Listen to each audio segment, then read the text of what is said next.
Car के अंदर दोनों डाइवर्स फंस चुके थे। एग्जिट के रास्ते पर मलबा गिर चुका था। विजिबिलिटी इतनी कम थी कि उनको अपने हाथ भी सही से नजर नहीं आ रहे थे और अब इन दोनों के पास सिर्फ कुछ ही मिनट के ऑक्सीजन बचे थे। इतने में एक डाइवर्स अल्टरनेट रास्ता ढूंढने के लिए पीछे गया और दूसरा वहीं मलबे के पास ही रुका रहा। 5 मिनट के बाद जब वो वापस आया तो जो उसने देखा तो उस पर भरोसा करना मुमकिन नहीं था। हेलो दोस्तों केव डाइविंग नॉर्मल स्कूबा डाइविंग से अलग होती है। स्कूबा में लोग नॉर्मली ओपन वाटर में जाते हैं, जहां अगर कोई मसला हो गया तो सिर्फ एक उस डाइवर को ऊपर ले आता है। लेकिन केव डाइवर्स के ऊपर और साइड में गार के पत्थर होते हैं और बस एक नैरो रास्ता होता है। अगर ऑक्सीजन खत्म हो जाए, इक्विपमेंट्स फेल हो जाए या डायरेक्शन याद ना रहे तो समझो गेम ओवर। केव डाइविंग वो खतरनाक स्पोर्ट है जिसमें extraordinary high casualty rate पाई जाती है। स्विमिंग में लाखों लोग हिस्सा लेने वालों में 1.77 डेथ देखी गई है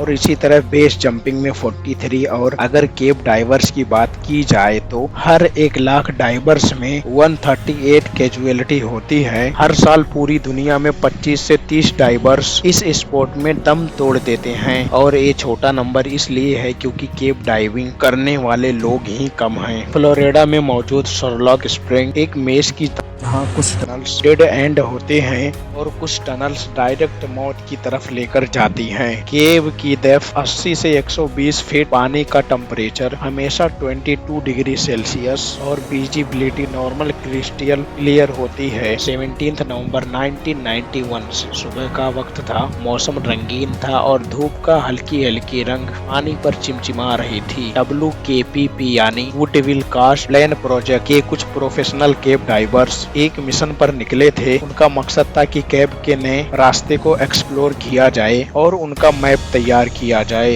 इन डाइवर्स में 2 न्यू डाइवर्स भी शामिल थे, विल और पार्कर। दोनों दोस्त थे और एडवेंचर का जुनून उनके सर पर सवार था। उनके लिए ये सिर्फ एक डाइव नहीं बल्कि हदों को तोड़कर एक नया रिकॉर्ड बनाने का चांस था। पर उन्हें क्या मालूम था कि ये सफर उनके जिंदगी का सबसे बड़ा इम्तिहान बनने वाला है। शर्लॉक स्प्रिंग का नाम सुनते ही ज्यादा लोग छोटे से तालाब को याद करते हैं क्योंकि ऊपर से ये बस 56 मीटर के गोल चश्मे की तरह लगता है। इसकी गहराई सिर्फ 9 मीटर है, लेकिन असल कहानी इसके नीचे छुपी है। एक ऐसा लाइमस्टोन केव सिस्टम जो 91 मीटर्स तक डीप है। टनल्स, चेम्बर्स और अंदर के रास्ते इंसान को एक और दुनिया का एहसास दिलाते हैं। ये केव वकूला केव सिस्टम का हिस्सा है जो दुनिया के सबसे बड़े अंडर वाटर केव नेटवर्क में से एक माना जाता है। एंट्रेंस से शुरू होता है एक पतला रास्ता से इसका रिस्ट्रिक्शन जोन कहा जाता है। ये इतना पतला है कि एक टाइम में सिर्फ एक डाइवर निकला जा सकता है और साथ ही इतने नैरो भी कि डाइवर के गुजरते वक्त डाइवर्स के कंधे और टैंक पत्थर से टकराते हैं। लेकिन जैसे ही ये जोन खत्म होता है सामने एक शानदार मंजर आता है, बिल्कुल ऐसा जैसे समंदर के अंदर एक शानदार हाईवे टनल बना हो। ये जगह खूबसूरत भी है और खतरनाक भी। उस दिन WKPP टीम ने अपने मिशन के लिए डाइवर्स को 4 ग्रुप में डिवाइड किया। सबकी जिम्मेदारियां अलग अलग थी कि ताकि एक भी गलती ना हो सके। सबसे पहला ग्रुप वो था जो केव के एंट्रेंस पॉइंट पर रुका था। उनका काम था कि पूरे मिशन को मॉनिटर करना, टाइम नोट करना और इमरजेंसी के वक्त फौरन रिस्पॉन्ड करना। ये टीम ऊपर एक सेफ्टी लाइन की तरह काम कर रही थी। दूसरा ग्रुप उन डाइवर्स पर था जिन्होंने डिकम्प्रेशन टैंक